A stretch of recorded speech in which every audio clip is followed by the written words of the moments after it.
Here the Watchman presents The Future of America with Mike Kerr. Isaiah 21:6 says, "For thus the Lord said unto me, Go, set a watchman, let him declare what he sees." Today, Mike Kerr and his fellow watchmen discuss current events through a biblical lens and how these events affect us, the future of America, and the world we live in. Good evening, everybody. This is Mike Kerr, and this is the Nightly News in 8 minutes or less here on The Future of America.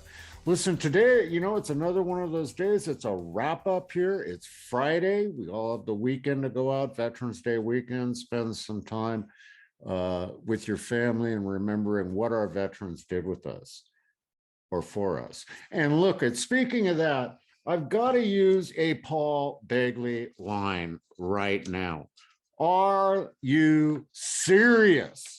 I cannot believe what I read today, that a record number of unclaimed soldiers, thousands of veterans, especially Vietnam veterans, are left to die alone every year.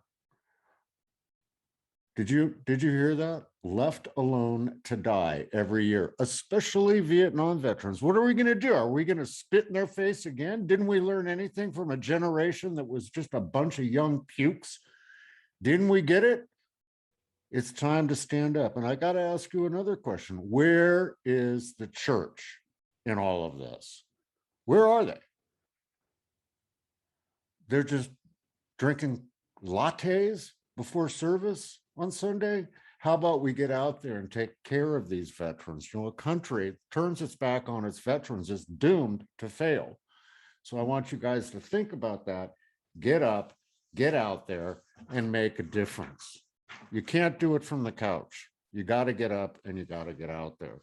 So the rest is, let's see, what else is going on? What other good news do I have? Okay, this is a classic.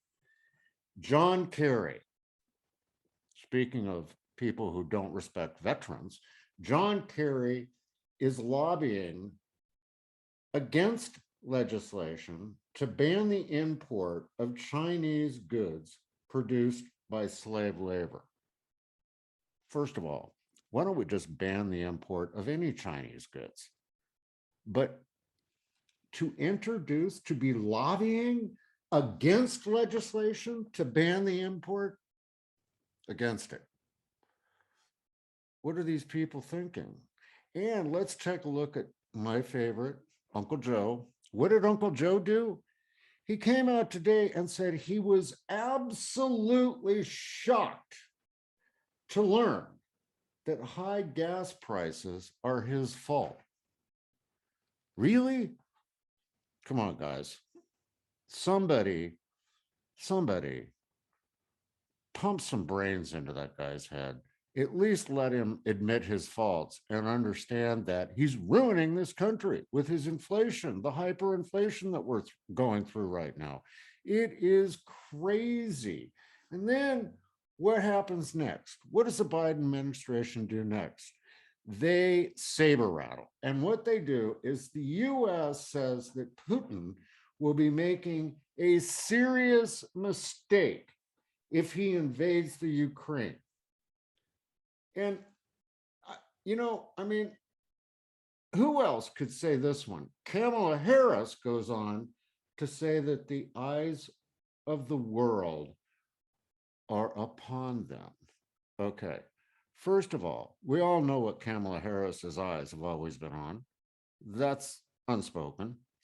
And we know that no country in the world would look at the United States right now and gives a rat's behind what our opinion is of anything.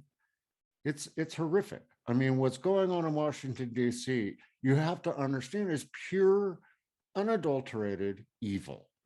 And we must stand up. The Christians must stand up and let our voices be heard to stop the tyranny and to stop the embarrassment that a great nation is suffering behind this administration and this presidency. It's an absolute shock.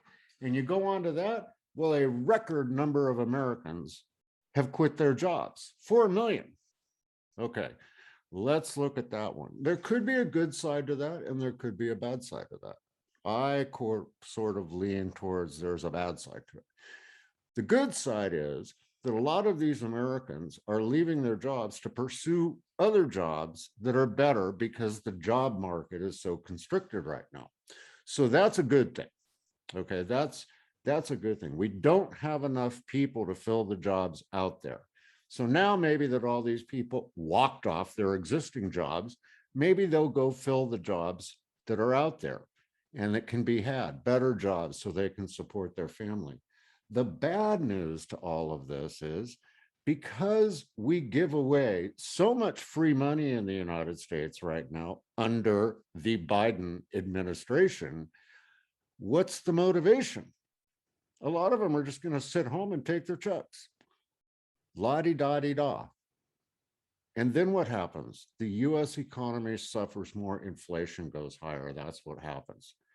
Do your math, research what I'm talking about, and see what a crisis we are truly in America right now. And our court systems, what a joke. The Rittenhouse trial, what's going on there? Do you realize that the prosecution came out today and said it was highly unlikely that any reasonable jury would find him guilty because they messed it all up, because these woke idiots are out there and they can't even try a case. Now, look at, I lean to the side that he should be acquitted. Okay, I really, truly do lean to that side.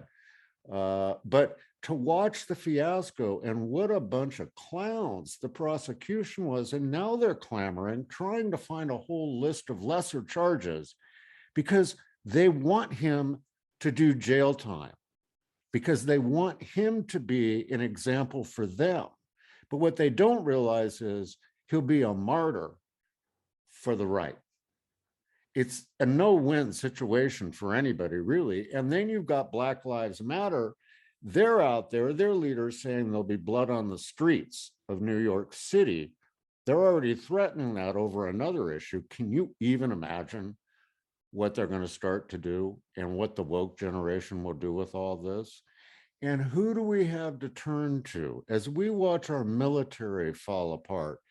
They name a ship after someone that can't decide what they are because they're so afraid of offending. Listen, I interviewed Jamie Walden yesterday. I guarantee you, when he went through boot camp in the Marine Corps, no one was worried about offending him. And he's not worried about offending anybody. Why are we so concerned? I'm sorry if little Johnny got upset because he read Dr. Seuss, but that's not my problem. But the woke generation seems to make it be that way. So here's where we go in America today. We have to go to Jesus because that's the only place that there's hope left for us. We have to pray and we have to stand up. Anything you go through, it has a beginning, a middle, and an end. And I don't know where we are right now. I'm hoping we're towards the end of this, but we still have quite a while with this administration. How do you stop that? You get your people to stand up. You get your elected representatives to say no. We talk all the time about do not comply. We know what we're talking about when we say that, but let's apply it to all the rest of the stuff out there as well. That's going to wrap it up for tonight's edition on Friday of the Daily News, the Evening News. And we'll see you next week on Monday with another segment to help make you think, do your research, and find the truth. God bless each and every one of you. Have a wonderful weekend. We'll see you on Monday. To support the work of Hear the Watchmen, find a way to get involved, or learn more about upcoming events, visit our website at www.hearthewatchmenmen.com. Subscribe to our YouTube channel, Hear the Watchman Journey, and be sure to share our content on your social media. God bless you, and thanks for your prayers and support. And until next time, go be a watchman on the wall and declare all that God has shown you.